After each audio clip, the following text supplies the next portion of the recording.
have a platform on Twitter. So let me ask you this: who elected the Ayatollah? I don't know. You don't know? Okay. I think this is called a dictatorship. So are people in Iran allowed to use Twitter, or does the country whose leader you claim deserves a platform ban them from doing so? Ideally, we would love for the people of Iran to use Twitter. Yeah, well, Iran bans Twitter, and Mr. Zuckerberg, I know you are aware, they ban Facebook also. So, Mr. Dorsey, is Donald Trump a world leader? Yes. Okay, so it would be important for world leaders to have access to your platform, correct?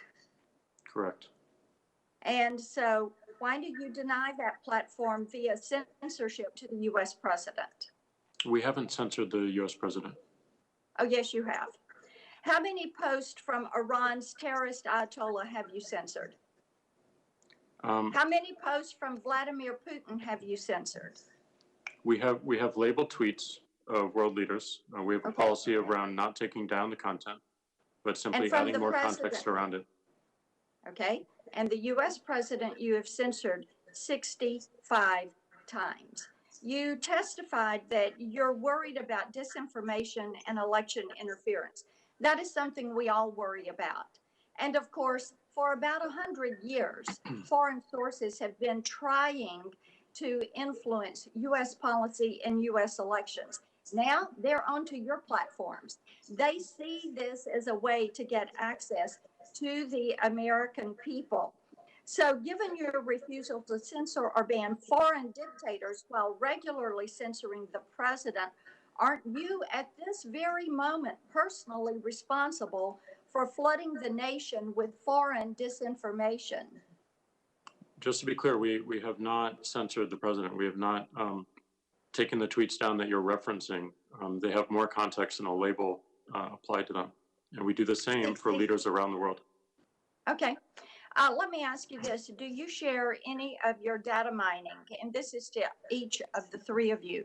Do you share any of your data mining with the Democrat National Committee? I'm not sure what you mean by the question, but we have a data platform that we have a number of customers. I'm not sure of the customer list. Okay, and you said you don't keep lists. I made that note. Well, keep list of accounts that we watch. We don't keep a list of accounts that we watch. All right. Okay, Mr. Pachai, is Blake Lemoine, one of your engineers, still working with you?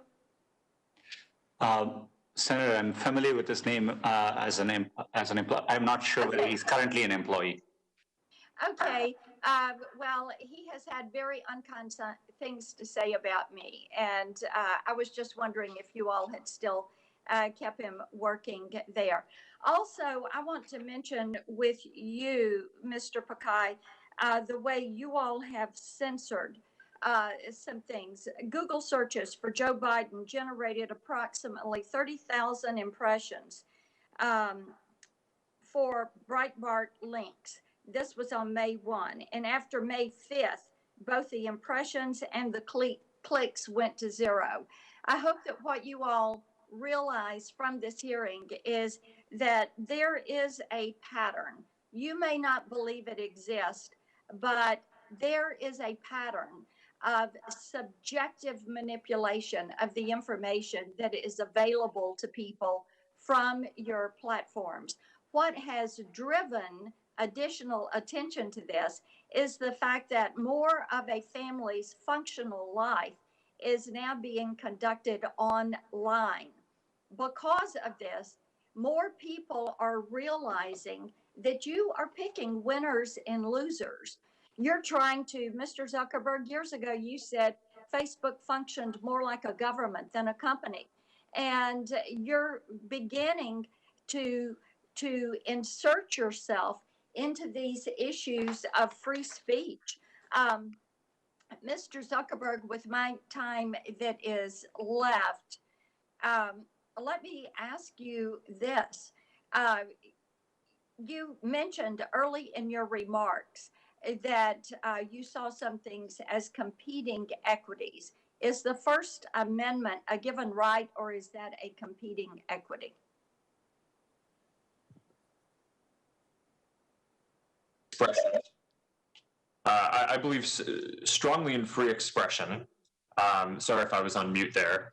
But I do think that, like all equities, it is balanced against other equities like safety and privacy. And even the people who believe in the strongest possible interpretation of the First Amendment still believe that there should be some limits on speech when it could cause imminent risk of physical harm. The kind of famous example that's used is that you can't shout fire in a crowded theater. So I think that getting those equities and the balance right is the challenge that we face. The time has expired. Perhaps we can follow. Well, we believe in the First Amendment, and we are going to, yes, we will have questions to follow up. Thank you, Mr. Chairman. Thank you, I can't ma'am. see the clock. Thank you. Senator Udall. Mr. Chairman, thank you. And Senator Cantwell, really appreciate this hearing. I want to start by laying out 3 facts. The U.S. intelligence community has found that the Russian government is intent on election interference in the United States. They did it in 2016. They're doing it in 2020. The intelligence also says they want to help President Trump. They did so in 2016. President doesn't like this to be said, but it's a fact. We also know that the Russian strategy this time around is going after Hunter Biden. So I recognize that the details of how to handle misinformation on the internet are tough. But I think the companies like Twitter and Facebook that took action to not be a part of a suspected Russian election interference operation were doing the right thing. And let me be clear, no one believes these companies represent the law or represent the public. When we say work the refs, the U.S. government is the referee. The FCC, the Congress, the presidency, and the Supreme Court are the referees. It's very dangerous for President Trump, Justice Thomas, and Republicans in Congress and at the FCC to threaten new federal laws in order to force social media companies to amplify false claims, to conspiracy theories, and disinformation campaigns. And my question to all 3 of you, do the Russian government and other foreign nations continue to attempt to use your company's platforms to spread disinformation and influence the 2020 election? Can you briefly describe what you are seeing? Please start, Mr. Dorsey, and then Mr. Pichai, and Mr. Zuckerberg. You gave an answer partially on this. I'd like you to expand on that answer. Thank you. Yes, so we do continue to see interference. We recently disclosed actions we took on both Russia and actions originating out of Iran. We've made those disclosures public. We can share those with your team. But this remains, as you've heard from others on the panel, and as Mark has detailed, one of our highest priorities and something we want to make sure that we are focused on eliminating as much platform manipulation as possible. Senator, we do continue to see coordinated influence operation attempts. We've been very vigilant. We appreciate the cooperation we get from intelligence agencies, and as companies, we are sharing information. To give you an example, and we publish transparency reports. In June, we identified efforts, one from Iran, Group APD-35, targeting the Trump campaign, one from China, a Group APD-31, targeting the Biden campaign. Most of this were phishing attempts. Our spam filters were able to remove most of the emails out from reaching users, but we notified intelligence agencies, and that's an example of the kind of activity we see. And I think it's an area where we would need strong cooperation with government agencies moving forward. Mr. Zuckerberg. Senator, like Jack and Sundar, We also see continued attempts by Russia and other countries, especially Iran and China, to run these kind of information operations. We also see an increase in kind of domestic operations around the world. Fortunately, we've been able to build partnerships across the industry, both with the companies here today and with law enforcement and the intelligence community, to be able to share signals to identify these threats sooner. And along the lines of what you mentioned earlier, one of the threats that the FBI has alerted our companies and the public to was the possibility of a hack and leak operation in the days or weeks leading up to this election.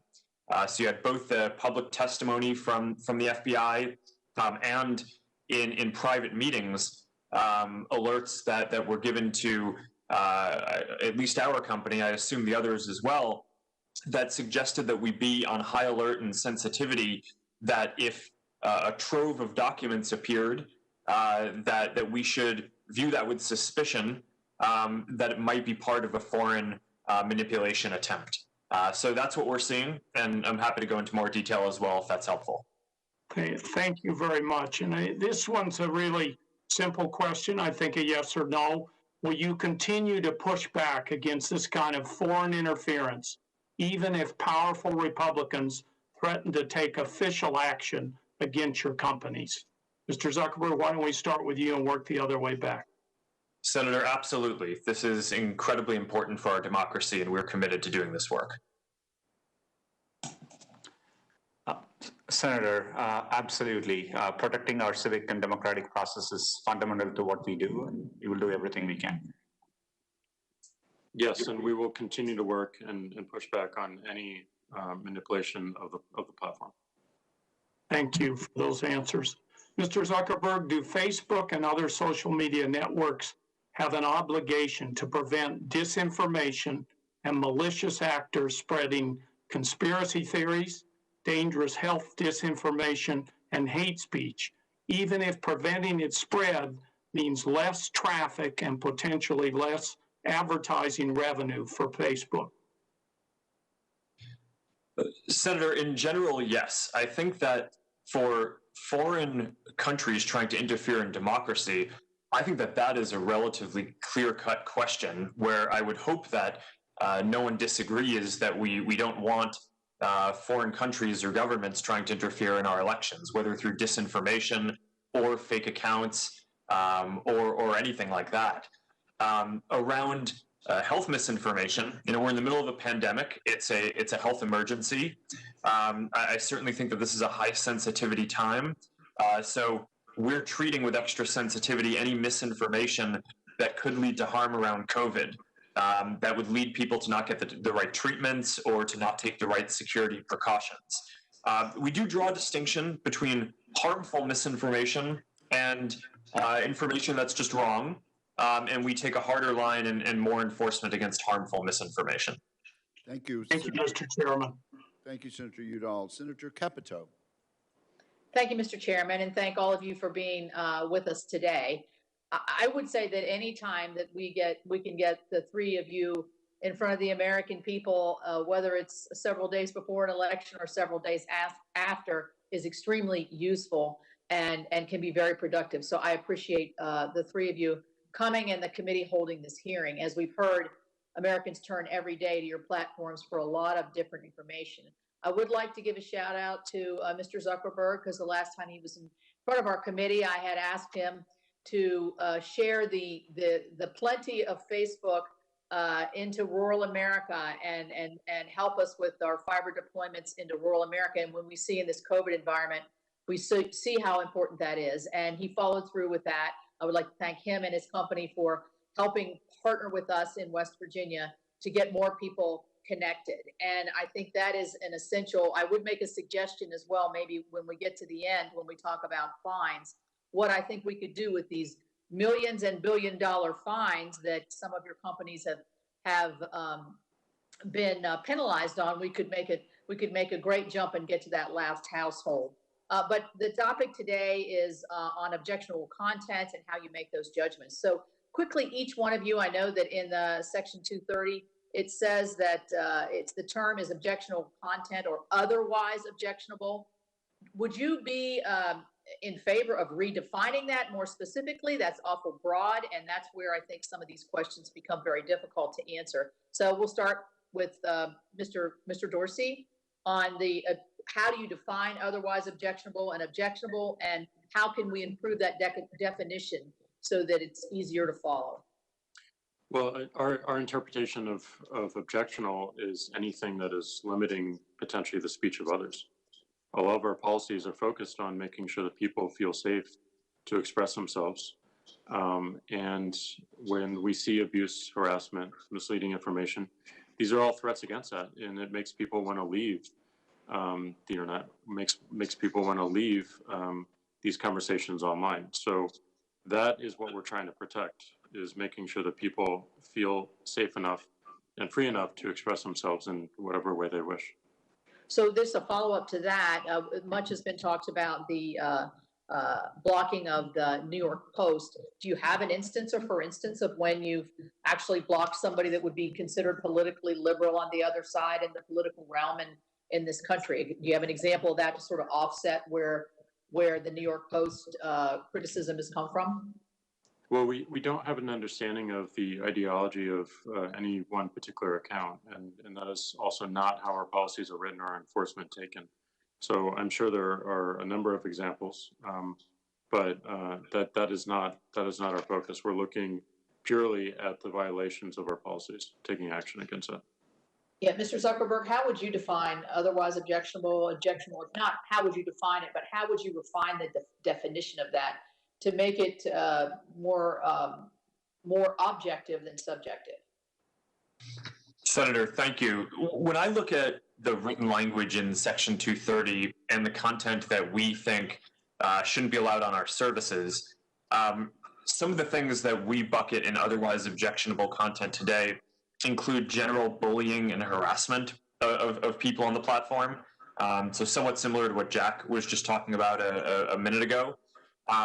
And I would worry that some of the proposals that suggest getting rid of the phrase otherwise objectionable from Section 230 would limit our ability to remove bullying and harassing content from our platforms, which I think would make them worse places for people. So I think we need to be very careful in how we think through that.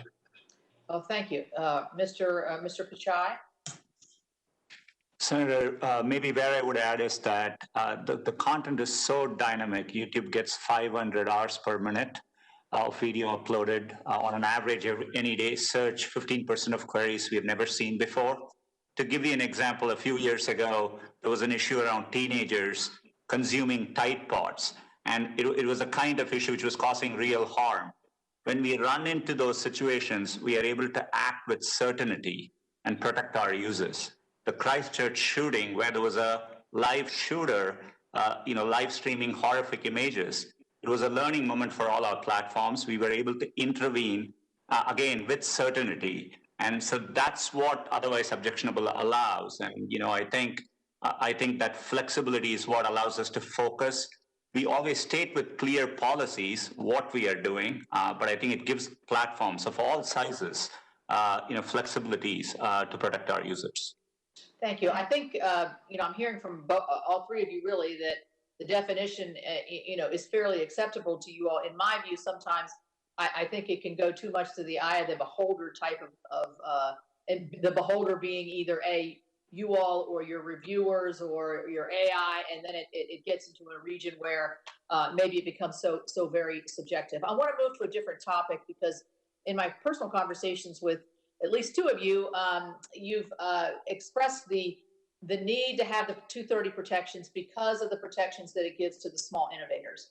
Well, you sit in front of us, and I think all of us are wondering how many small innovators and what kind of market share could they possibly have when we see the dominance of the three of you. So I understand you started as small innovators when you first started. I get that.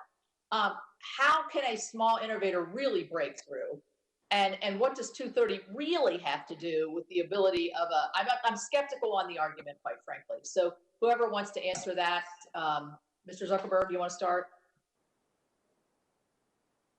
Sure, Senator. I do think that if when we were getting started with building Facebook, if we were subject to a larger number of content lawsuits because 230 didn't exist, that would have likely made it prohibitive for me as a college student in a dorm room to get started with this enterprise. And I think that it may make sense to modify 230 at this point just to make sure that it's still working as intended. But I think it's extremely important that we make sure that that for smaller companies that are getting started, the cost of having to comply with any regulation is either waived until a certain scale, or is at a minimum taken into account as a serious factor to make sure that we're not preventing the next set of ideas from getting built. Thank you, Senator. Thank you, Mr. Chairman. Thank you, Senator Baldwin. Thank you. I'd like to begin by making 2 points. I believe the Republicans have called this hearing in order to support a false narrative fabricated by the president to help his reelection prospects.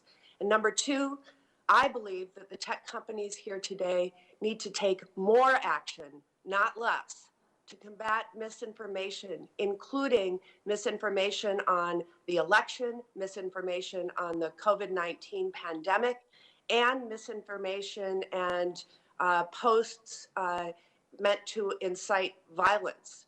And that should include misinformation spread by President Trump on their platforms. So I want to start with asking the committee clerk to bring up my first slide. Mr. Dorsey, I appreciate the work that Twitter has done to flag or even take down false or misleading information about COVID-19, such as this October 11th tweet by the president claiming he has immunity from the virus after contracting it and recovering, contrary to what the medical community tells us. Just yesterday morning, the president tweeted this, that the media is incorrectly focused on the pandemic and that our nation is, quote, rounding the turn on COVID-19.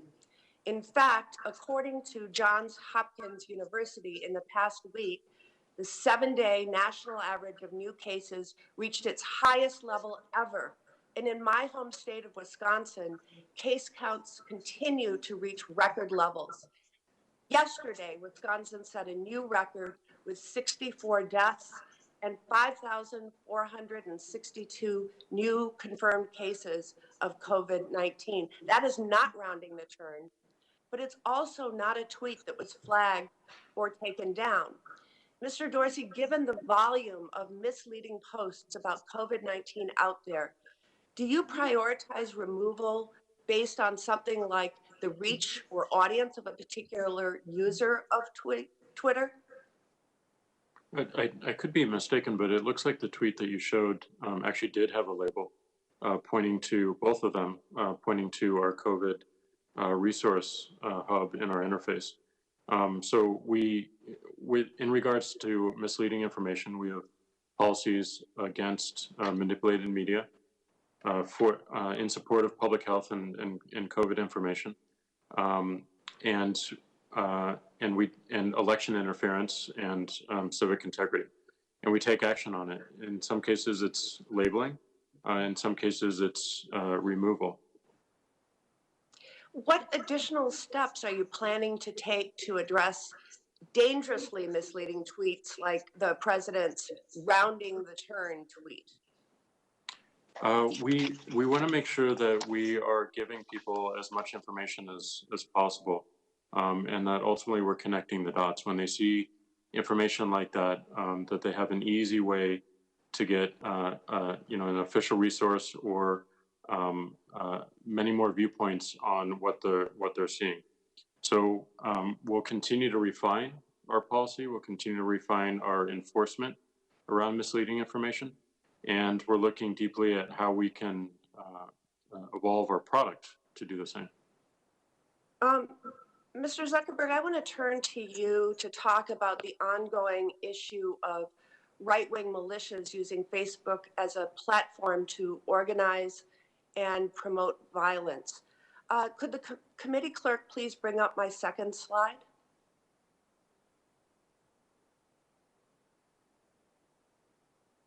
On August 25th, a self-described militia group called Kenosha Guard created a Facebook event page entitled Armed Citizens to Protect Our Lives and Property, encouraging armed individuals to go to Kenosha and, quote, defend the city during a period of civil unrest following the police shooting of Jacob Blake.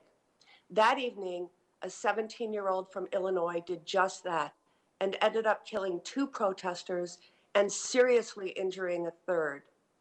Commenters in this group wrote that they wanted to kill looters and rioters and switch to real bullets and put a stop to these rioting, impetuous children. While Facebook has already had a policy in place banning militia groups, this page remained in place. According to press reports, Facebook received more than 450 complaints about this page, but your content moderators did not remove it, something you subsequently called an operational mistake. Recently, as you heard earlier in questions, the alleged plot to kidnap Michigan Governor Gretchen Whitmer and the potential for intimidation or even violence at voting locations show that the proliferation of the threat of violence on Facebook remains a very real and urgent problem. Mr. Zuckerberg, in light of the operational mistake around Kenosha, what steps has Facebook taken to ensure that your platform is not being used to promote more of this type of violence? Thank you, Senator. This is a big area of concern for me personally and for the company. We've strengthened our policies to prohibit any militarized social movement. So any kind of militia like this. We've also banned conspiracy networks. So QAnon being the largest example of that. That is completely prohibited on Facebook at this point, which, you know, in this period where I'm personally worried about the potential of increased civil unrest, making sure that those groups can't organize on Facebook may cut off some legitimate uses, but I think that they will also preclude greater potential for organizing any harm. And by making the policy simpler, we will also make it so that there are fewer mistakes in content moderation. So I feel like we're in a much stronger place on the policies on this at this point. Thank you, Senator Baldwin. Senator Lee. Thank you very much, Mr. Chairman. I want to read a few quotes from each of you, each of our 3 witnesses, and from your companies, and then I may ask for a response. So, Mr. Zuckerberg, this one's from you. You said, quote, "We've built Facebook to be a platform for all ideas. Our community's success depends on everyone feeling comfortable sharing what they want. It doesn't make sense for our mission or for our business to suppress political content or prevent anyone from seeing what matters most to them." You said that, I believe, on May 18th, 2016. Mr. Dorsey, on September 5th, 2018, you said, "Let me be clear about one important and foundational fact. Twitter does not use political ideology to make any decisions." Mr. Pakai, on October 28th, 2020, you said, "Let me be clear. We approach our work without political bias, full stop." Now, these quotes make me think that there is a good case to be made that you're engaging in unfair or deceptive trade practices in violation of federal law. I see these quotes where each of you tell consumers and the public about your business practices. But then you seem to do the opposite and take censorship-related actions against the president, against members of his administration, against the New York Post, the Babylon Bee, the Federalist, pro-life groups, and there are countless other examples. In fact, I think the trend is clear that you almost always censor, meaning, and when I use the word censor here, I mean block content, fact check, or label content, or demonetize websites of conservative, Republican, or pro-life individuals or groups or companies contradicting your commercial promises. But I don't see this suppression of high-profile liberal commentators. So, for example, have you ever censored a Democratic senator? How about President Obama? How about a Democratic presidential candidate? How about Planned Parenthood or NARAL or Emily's List? So, Mr. Zuckerberg, Mr. Dorsey, and Mr. Pichai, can any of you, and let's go in that order, Zuckerberg, Dorsey, and then Pichai, can you name for me one high-profile person or entity from a liberal ideology who you have censored, and what particular action you took? Senator, I can get you a list of some more of this, but there are certainly many examples that your Democratic colleagues object to when a fact checker might label something as false that they disagree with, or they're not able to. I get that. I get that. I just want to be clear. I'm just asking you if you can name for me one high-profile liberal person or company who you've censored. I understand that you're saying that there are complaints on both sides, but I just want one name of one person or one entity. Senator, I need to think about it and get you more of a list, but there are certainly many issues on both sides of the aisle where people think we are making content moderation decisions that they disagree with. I got that, and I think everybody on this call could agree that they could identify at least 5, maybe 10, maybe more high-profile conservative examples. What about you, Mr. Dorsey? Well, we can give a more exhaustive list, but again, we don't have an understanding of political ideology of our accounts. But I'm not asking for an exhaustive list. I'm asking for a single example. One, just one individual, one entity, anyone. We've taken action on tweets from members of the House for election misinfo. Can you identify any example? Yes, with two Democratic Congresspeople on election. What are their names? I'll get those names too. Great. Mr. Pichai, how about you? Senator, I'll give specific examples, but let me step back. We don't censor. We have moderation policies which we apply equally.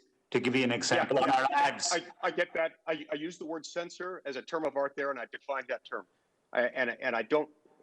Again, I'm not asking for a comprehensive list. I want a name. Any name. We have turned down ads from Priorities USA, from Vice President Biden's campaign. We have had compliance issues with World Socialist Review, which is a left-leaning publication. Well, we can give you several examples, but for example, when we have a graphic content policy, we don't allow for ads which show graphic, violent content in those ads. And we have taken down ads on both sides of the campaign, and I gave you a couple of examples. Okay. At least with respect to Mr. Zuckerberg and Mr. Dorsey, and I would point out that with respect to Mr. Pichai, those are not nearly as high profile. I don't know if I can identify anyone picked at random from the public, even picked at random from the public as far as members of the political active community in either political party who could identify those right off the top of the bat. Look, there is a disparity between the censorship, and again, I'm using that as a term of art as I've defined it a moment ago, between the censorship of conservative and liberal points of view. And it's an enormous disparity. Now, you have the right, I want to be very clear about this, you have every single right to set your own terms of service and to interpret them and to make decisions about violations.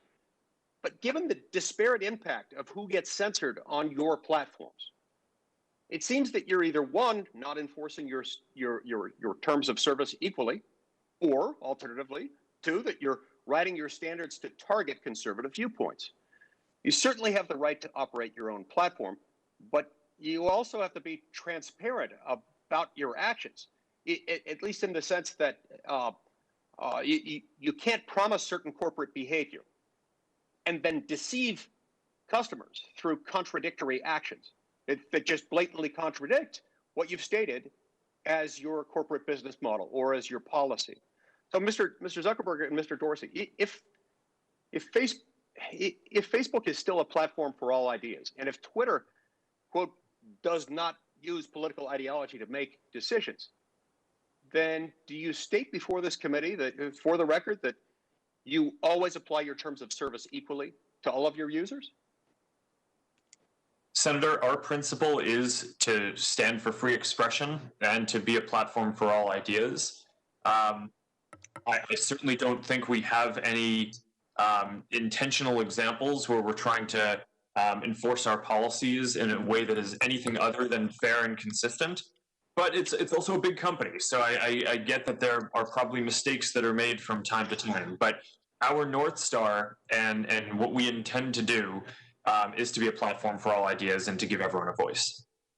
Okay, I appreciate that. I understand what you're saying about intentional examples of a big company, but again, there is a disparate impact. There is a disparate impact that's unmistakable, as evidenced by the fact that neither you nor Jack could identify a single example. Mr. Dorsey, how do you answer that question? A brief answer, please, Mr. Dorsey. Yes, we operate our enforcement and our policy without an understanding of political ideology. We don't. Anytime we find or examples of bias in how people operate our systems or our algorithms, we remove it. And as Mark mentioned, there are checkpoints in these companies, in these frameworks, and we do need more transparency around them and how they work. And we do need a much more straightforward and quick and efficient appeals process to give us a further checkpoint from the public. Thank you, Senator Lee. Senator Duckworth. Thank you, Mr. Chairman. I've devoted my life to public service, to upholding a sacred oath to support and defend the Constitution of the United States against all enemies, foreign and domestic. And I have to be honest, it makes my blood boil, and it also breaks my heart a little as I watch my Republican colleagues just days before an election sink down to the level of Donald Trump. By placing the selfish interests of Donald Trump ahead of the health of our democracy, Senate Republicans, whether they realize it or not, are weakening our national security and providing aid to our adversaries. As my late friend Congressman Cummings often reminded us, we're better than this. Look, our democracy is under attack right now. Every American, every member of Congress should be committed to defending the integrity of our elections from hostile foreign interference. Despite all the recent talk of great power competition, our adversaries know they still cannot defeat us on a conventional battlefield. Yet, meanwhile, the members of the United States military and our dedicated civil servants are working around the clock in the cyber domain to counter hostile actors such as Iran, China, and Russia. And they do this while the commander-in-chief cowers in fear of Russia and stubbornly refuses to take any action to criticize or warn Russia against endangering our troops. I have confidence in the United States Armed Forces, intelligence community, and civil servants. Their effective performance explains why our foreign adversaries have sought alternative avenues to attacking our nation. Afraid to face us in conventional military or diplomatic ways, they look for unconventional means to weaken our democracy, and they realize that social media could be the exhaust port of our democracy. Social media is so pervasive in the daily lives of Americans and traditional media outlets that it can be weaponized to manipulate the public discourse and destabilize our institutions. After Russia was incredibly successful in disrupting our democracy 4 years ago, all of our adversaries learned a chilling lesson. Social media companies cannot be trusted to put patriotism above profit. Facebook and Twitter utterly failed to hinder Russia's sweeping and systemic interference in our 2016 election, which used the platforms to infiltrate our communities, spread disinformation, and turn Americans against one another. Of course, the situation has grown far worse today, as evidenced by today's partisan sham hearing. While corporations may plead ignorance prior to the 2016 election, President Trump and his Republican enablers in the Senate have no such excuse. Senate Republicans cut a deal to become the party of Trump, and now they find themselves playing a very dangerous game. By encouraging Russia's illegal hacking by serving as the spreaders and promoters of disinformation cooked up by foreign intelligence services, and by falsely claiming censorship when responsible actors attempt to prevent hostile foreign adversaries from interfering in our elections. Senate Republicans insult the efforts of true patriots working to counter malign interference and weaken our security. This committee is playing politics at a time when responsible public officials should be doing everything to preserve confidence in our system of elections and system of government. The reckless actions of Donald Trump and Senate Republicans do not let technology companies off the hook. None of the companies testifying before our committee today are helpless in the face of threats to our democracy, small d democracy. Federal law provides your respective companies with authority to counter foreign disinformation and counterintelligence propaganda. And I want to be absolutely clear, gentlemen, that I fully expect each of you to do so. Each of you will be attacked by the president, Senate Republicans, and right-wing media for countering hostile foreign interference in our election. But you have a duty to do the right thing, because facts still exist. Facts still matter. Facts save lives, and there's no both sides when one side has chosen to reject truth and embrace poisonous false information. So in closing, I would like to each witness to provide a personal commitment that your respective companies will proactively counter domestic disinformation that spreads the dangerous lies such as masks don't work, while aggressively identifying and removing disinformation that is part of foreign adversaries' efforts to interfere in our election or undermine our democracy. Do I have that commitment from each of you gentlemen? Okay, we'll take Dorsey, Pakai, and then Zuckerberg. Mr. Dorsey. We have made that commitment. Mr. Pakai. Senator, absolutely yes. And Mr. Zuckerberg. Yes, Senator. I agree with that. Thank you. Your industry's success or failure in achieving this goal will have far-reaching life or death consequences for the American people and the future of our democracy. Thank you, and I yield back, Mr. Chairman. The senator yields back. Senator Johnson. I'd like to start with a question for all three of the witnesses. You know, you have public reports that you have different chat forums in all of your companies, and also public reports where, you know, the few conservatives that might work for your companies have certainly been harassed on those types of forums. I don't expect you to have taken poll of your employees, but I just want to get a kind of a sense, because I think it's pretty obvious. But would you say that the political ideology of the employees of your company is, you know, let's say 50-50, conservative versus liberal progressive, or do you think it's closer to 90% liberal, 10% conservative? We'll start with Mr. Dorsey. As you mentioned, I don't know the makeup of our employees because it's not something we ask or focus on. I mean, just what do you think off the top of your head based on your chat rooms and kind of the people you talk to? Not something I look for or look at. Right. Okay, Mr. Pichai. Senator, we have over 100,000 employees. For the past 2 years, we have hired greater than 50% of our workforce outside California. It does tend to be proportionate to the areas where we are in, but we have 1 million message boards at Google. We have groups like Republicans at, Liberals at, Conservatives at, and so on. And we have definitely made an effort to make sure people of all viewpoints are welcome. So again, you want to, Mr. Zuckerberg, will you answer the question honestly? Is it 90-10 or 50-50? Which is it closer to? Senator, I don't know the exact number, but I would guess that our employee base skews left-leaning. Thank you for that honesty. Mr. Dorsey, you started your opening comments that you know, you think that people don't trust you. I agree with that. We don't trust you. You all say you're fair and you're consistent, you're neutral, you're unbiased. Mr. Dorsey, I think the most incredible answer I've seen so far in this hearing is when Senator Cruz asked, does Twitter have the ability to influence elections? Again, does Twitter have the ability to influence elections? You said no. Did you stick with that answer, that you don't even believe? And let's face it, you all believe that Russia has the ability to influence elections or interfere by using your social platforms. Mr. Dorsey, do you still deny that you don't have the ability to influence and interfere in our elections? Yeah, I mean, my answer was around people's choice around other communication channels. No, your answer was, the question was, does Twitter have the ability to influence the elections? You said no. Do you still stand by that answer? Twitter as a company, no. No, You don't think you have the ability by moderation policies, by, as Senator Lee would call, and I would call it censoring, what you did with the New York Post. You don't think that censorship, that moderation of policies, you don't think that influences the elections by withholding what I believe is true information from the American public? You don't think that interferes in elections? Not our current moderation policies. Our current moderation policies are to protect the conversation and the integrity of the conversation around the elections.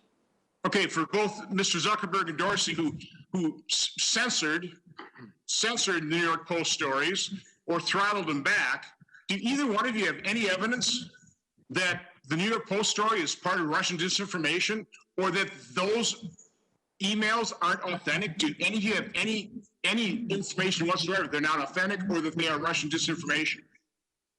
Mr. Dorsey? We don't. You have no. So why would you censor it? Why did you prevent that from being disseminated on your platform that is supposed to be for the free expression of ideas, and particularly true ideas? We believed it fell afoul of our hacking materials policy. We judged in the But what moment. evidence did you have that it was hacked? They weren't hacked. We judged in a moment that it looked like it was hacked materials. You were wrong. Surfacing, and we updated our policy and our enforcement within 24 hours. Mr. Zuckerman? Mr. Zuckerberg? Senator, as I testified before, we relied heavily on the FBI's intelligence and alerts to us, both through their public testimony and private briefings and alerts they gave us. Did the FBI contact you and say the New York Post story was false? Senator, not about that story specifically. Why did you but throttle in it back? general. Why did you throttle it back? They alerted us to be on heightened alert around a risk of hack and leak operations around a released trove of information. And Senator, to be clear on this, we didn't censor the content. We flagged it for fact checkers to review, and pending that review, we temporarily constrained its distribution to make sure that it didn't spread wildly while it was being reviewed. But it's not up to us either to determine whether it's Russian interference nor whether it's true. We rely on the FBI and intelligence and fact checkers to do that. Mr. Dorsey, you talked about your policies toward misinformation, and that you will block misinformation if it's against civic integrity, election interference, or voter suppression. Let me give you a tweet that was put up on Twitter. It says, Senator Ron Johnson is my neighbor and strangled our dog, Buttons, right in front of my 4-year-old son and 3-year-old daughter. The police refuse to investigate. This is a complete lie, but important to retweet and note that there are more of my lies to come. Now, we contacted Twitter and we asked them to take it down, and here's the response. Thanks for reaching out. We escalated this to our support team for their review, and they have determined that this is not a violation of our policies. So, Mr. Dorsey, how could a complete lie, it's admitted it's a lie, how does that not affect civic integrity? How could you view that not as being election interference? Let's face it, that could definitely impact my ability to get reelected. How could that not be a violation of voter suppression? Obviously, if people think I'm strangling my neighbor's dog, they may not show up at the polls. That would be voter suppression. So why didn't Twitter take that? By the way, that tweet was retweeted like something like 17,000 times and viewed by and loved, commented, appreciated by over 50,000 people. How is that not voter suppression? How is that not election interference? How does that not affect the civic integrity? We'll have to look into our enforcement or non-enforcement in this case of the tweet, and we can get back to you with more context. So, Mr. Zuckerberg, in that same June hearing, real quick, Mr. Dorsey, you referred to that June hearing with Stefan Wolfgram, had all kinds of good ideas. That's 16 months ago. Why haven't you implemented any of those transparency ideas that you thought were pretty good 16 months ago? Well, he was talking about algorithmic choice, and we have implemented one of them, which is we allow people to turn off the ranking over timeline. The rest is work, and it's going to take some time. Well, I'd get to it if I were you. Thank you, Mr. Chairman. Senator Johnson, thank you. Let me just make sure I understood the answer, Mr. Dorsey and Mr. Zuckerberg gave. Mr. Dorsey, did I understand you to say that you have no information indicating that the New York Post story about Hunter Biden has a Russian source? Did I understand correctly? That yes, not that I'm aware of. And is that also your answer, Mr. Zuckerberg, that you have no information at all to indicate that Russia was the source of this New York Post article? Senator, I would rely on the FBI to make that assessment. But you don't have any such information, do you? I do not myself. I'm just trying to clarify the answer to Senator Johnson's question. Thank you very much for indulging me there. Senator Tester, you are next, sir. I want to thank you, Mr. Chairman, and I want to thank Sundar and Jack and Mark for being in front of this committee. There is no doubt that there's some major issues with Google and Facebook and Twitter that Congress needs to address.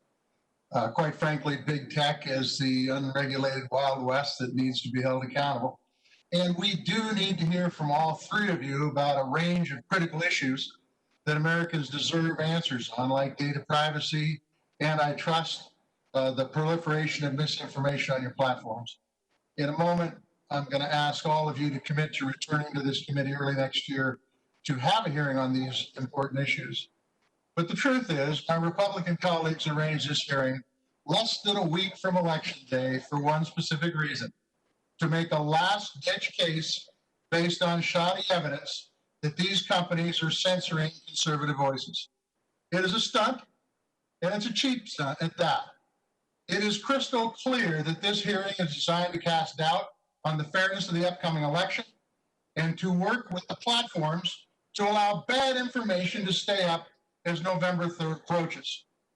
It is also crystal clear that the directive to hold this political hearing comes straight from the White House. And it is a sad day when the United States Senate, an equal part of an independent branch of government, allows the Senate's halls to be used for the president's political stunts. There is a national election in 6 days, Mr. Chairman. You had nearly 2 years to hold this hearing, and it's happening 6 days before the election.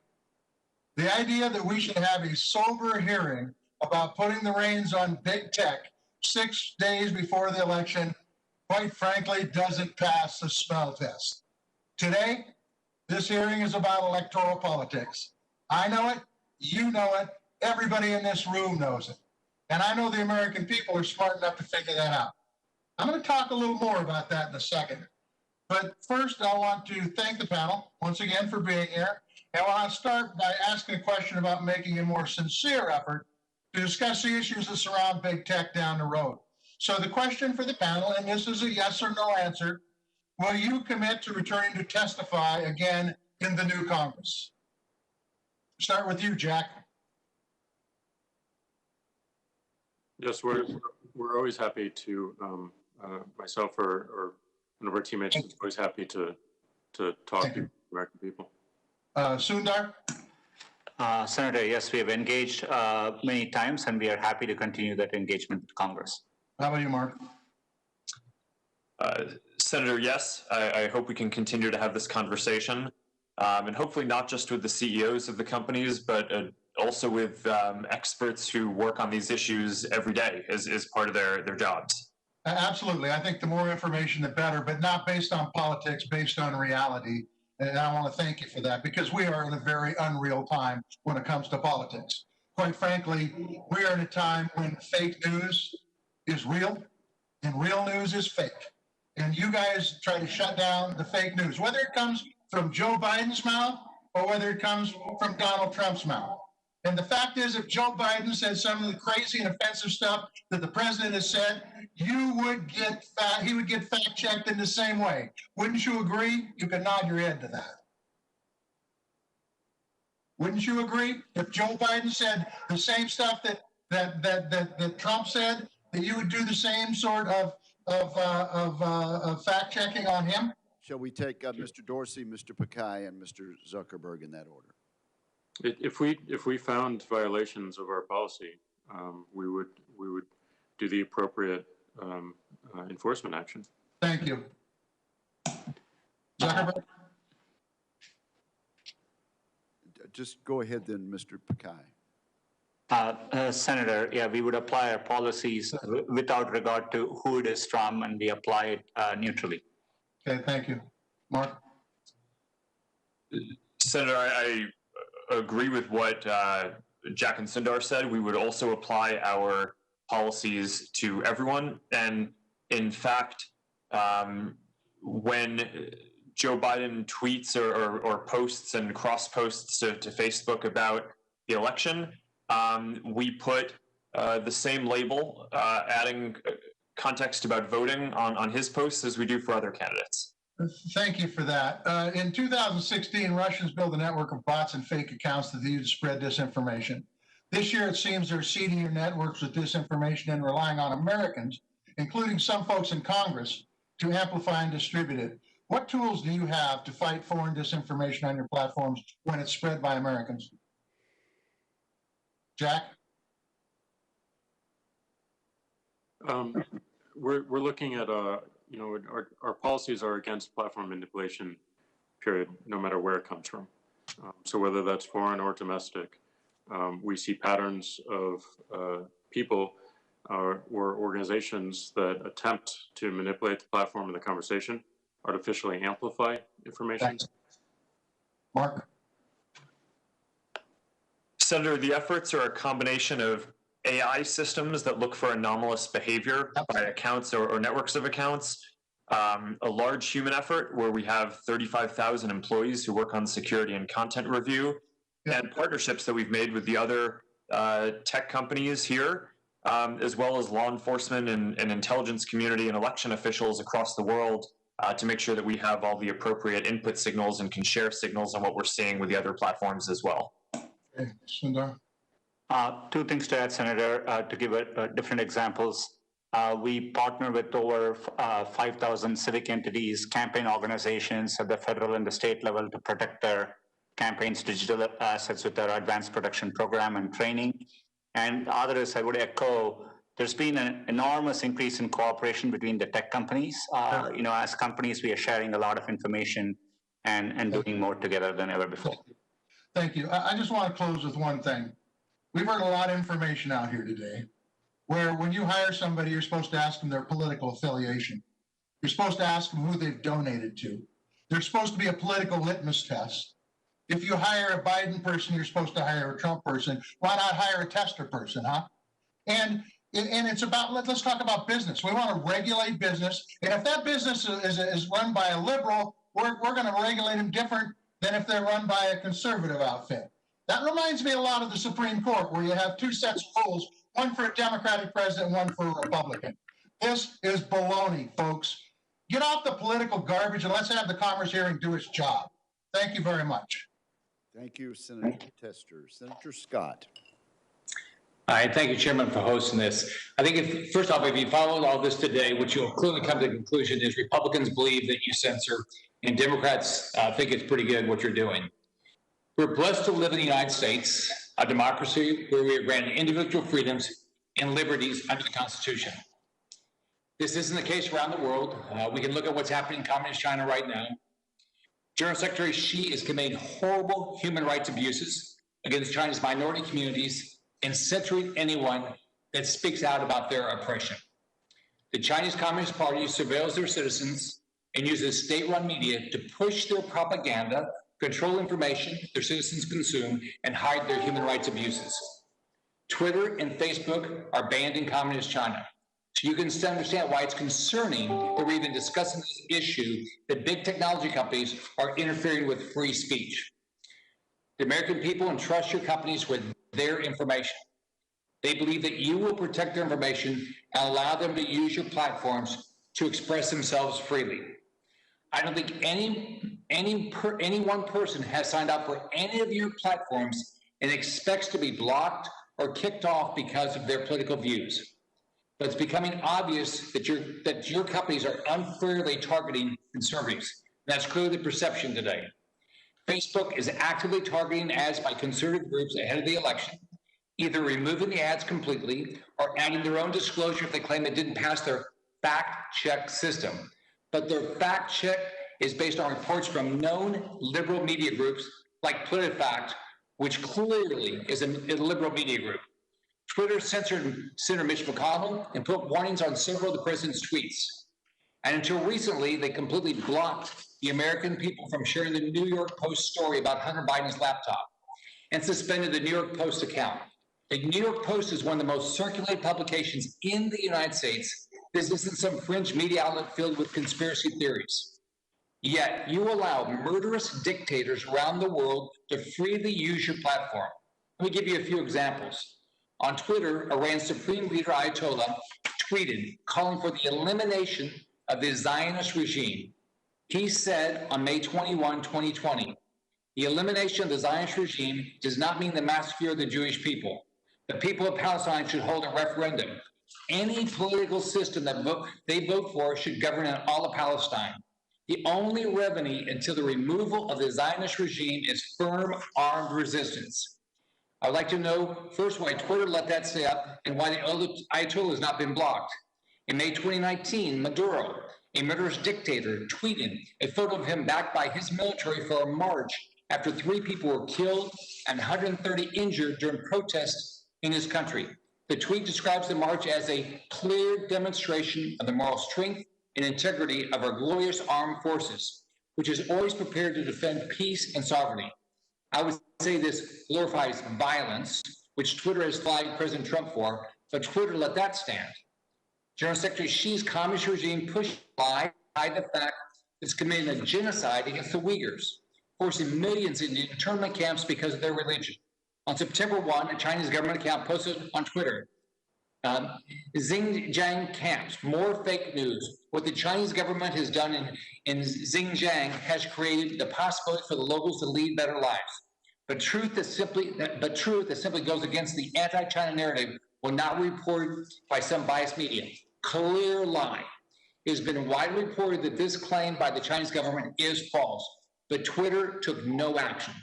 Your companies are inconsistently applying their own rules with an obvious bias. Your companies are censoring free speech. You target the president, the White House press secretary, Senator Mitch McConnell, the Susan B. Anthony list, a pro-life group, while giving dictators a free, unfettered platform. It is our responsibility to hold your companies accountable and protect Americans' ability to speak freely on their platforms, regardless of their political views or the information they choose to share. You can't just pick and choose which viewpoints are allowed on your platform, expect to keep the immunity granted by Section 230. So, Mr. Dorsey, you allow dangerous dictators on your platform. Tell me why you flag conservatives in America, like President Trump or Leader McConnell, but potential misinformation while allowing dictators to spew their propaganda on your platform. We have taken actions around leaders around the world, and certainly with some dictators as well. We look at the tweets, we review them, and we figure out if they violate our policy or not. Mr. Dorsey, can you tell me one you did against Iran? The Ayatollah? Can you tell me about one you've ever done against Ayatollah or Maduro? I think we've done more than one actually, but we can send you that information on those actions. But we want to make sure that we do have a global leader policy, that we believe it's important. People can see what these leaders are saying, and those tweets remain up, but they are labeled that they violated our terms of service, just to show the integrity of our policy and our enforcement. When the Communist China, which we all know has put 1 million people, Uyghurs, in camps, you did nothing about the tweet where they say that they're just helping them lead a better life. I mean, you can just follow. Anybody that follows the news knows what's happening to the Uyghurs. I mean, it's genocide what they're doing to the Uyghurs. And I've never seen anything you've done on calling out a lie. We don't have a general policy around misleading information and misinformation. We don't. We rely upon people calling that speech out, calling those reports out and those ideas, And that's part of the conversation is if there is something found to be in contest, then people reply to it. People retweet it and say that this is wrong. This is obviously wrong. You would be able to quote tweet that today and say this is absolutely wrong. And we benefit from more of those voices calling that out. So, but you block Mitch McConnell and Trump's tweets, and you just say, right? I mean, here's what I don't get is that you guys have set up policies that you don't enforce consistently, and then what's the recourse to a user? I talked to a lady this week that she just got her Facebook account just eliminated. There's no recourse. There's nothing she can do about it. So every one of you have these policies that you don't enforce consistently. So what should be the recourse? We do enforce them consistently. And as I said in my opening remarks, we believe it's critical that we have more transparency around our process. We have clear and straightforward and efficient appeals. So the woman that you talked to could actually appeal the decision that we made. And that we focus on algorithms and figuring out how to give people more choice around it. Thank you, Senator Scott. Senator Rosen. Thank you, Mr. Chairman. I appreciate the witnesses for being here today. And I want to focus a little bit, thank you, Mr. Dorsey, on algorithms, because my colleagues and the majority have called this hearing in order to argue that you're doing too much to stop the spread of disinformation, conspiracy theories, and hate speech on your platforms. I'm here to tell you that you are not doing enough. Your platform's recommendation algorithms, well, they drive people who show an interest in conspiracy theories far deeper into hate. And only you have the ability to change this. What I really want to say is that on these platforms, and what I'd like to tell my colleagues, the important factor to realize is that people or users are the initiators of this content, and the algorithms are the potentiators, particularly the recommendation algorithms, the potentiators of this content. Now, I was doing a little cleaning in my garage like a lot of people during COVID. I'm a former computer programmer. I actually found my old hexadecimal calculator and Radio Shack, my little owner's manual here. So I know a little bit about the power of algorithms and what they can and can't do, having done that myself. And I know that you have the ability to remove bigoted, hateful, and incendiary content that will lead and has led to violence. So I want to be clear. It's really not about what you can or cannot do. It's really about what you will or will not do. So we have adversaries like Russia. They continue to amplify propaganda, everything from the election to coronavirus. We know what they're doing, anti-Semitic conspiracy theories.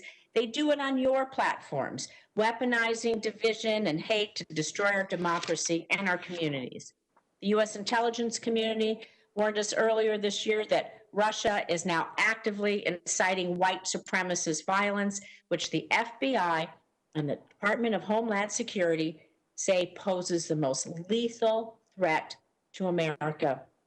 In recent years, we've seen white supremacy and anti-Semitism on the rise, much of it spreading online.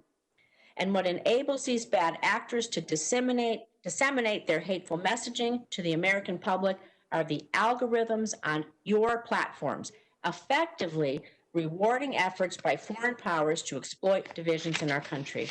To be sure, I want to acknowledge the work you're already doing in this space. I'm relieved to see that Facebook has really taken that long overdue action in banning Holocaust denial content. But while you've made some policy changes, what we have seen time and time again is what starts online doesn't end online. Hateful words morph into deadly actions, which are then amplified again and again. It's a vicious cycle. Just yesterday, we commemorated the 2-year anniversary of the Tree of Life shooting in Pittsburgh, the deadliest targeted attack in the Jewish community in American history. The shooter in this case had a long history of posting anti-Semitic content on social media sites, and what started online became very real for the families who will now never again see their loved ones. So there has to be accountability when algorithms actively contribute to radicalization and hate. So Mr. Zuckerberg and Mr. Dorsey, when you implement a policy banning hate or disinformation content, how quickly Can you adjust your algorithms to reduce this content? And perhaps what I want to ask, even more importantly, to reduce or remove the recommendation algorithm of hate and disinformation, perhaps it doesn't continue to spread. We know those recommendation algorithms continue to drive someone more specifically and specifically and specifically. Great when you want to buy a new sweater, it's going to be cold out here, it's winter. Not so great when you're driving them towards hate. Can you talk to us about that, please? Mr. Dorsey, you can go first, please. As you know, algorithms, these algorithms, machine learning and deep learning, are complex, they're complicated, and they require testing and training. Mm-hmm. So as we learn about their effectiveness, we can shift them and we can iterate them. But it does require experience and does require a little bit of time. So, the most important thing that we need to build into the organization is, a fast learning mindset and that agility around updating these algorithms. So we do try to focus the urgency of our updates on any severity of harm. As you mentioned, specifically anything that leads to offline harm or dangerous speech that goes into offline harm. And well, Mr. Zuckerberg, I'll ask you to answer that. Then I have some more questions about how, I guess, the nimbleness of your algorithms. Go ahead. Senator, I think you're focused on exactly the right thing in terms of how many people see the harmful content.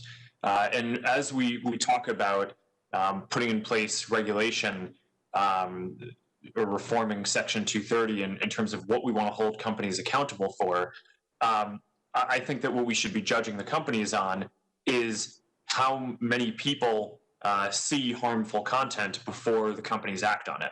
And I think being able to act on it quickly and being able to act on content that is potentially going viral or going to be seen by more people before it does see a lot of people, that it gets seen by a lot of people is critical. This is what we report in our quarterly transparency reports, or what percent of the content that a person sees is harmful in any of the categories of harm that we track. And we try to hold ourselves accountable for basically driving the prevalence of that harmful content down. And I think good content regulation here would create a standard like that across the whole industry. So I like what you said. Your recommendation algorithms need to learn to drive the prevalence of this harmful content down.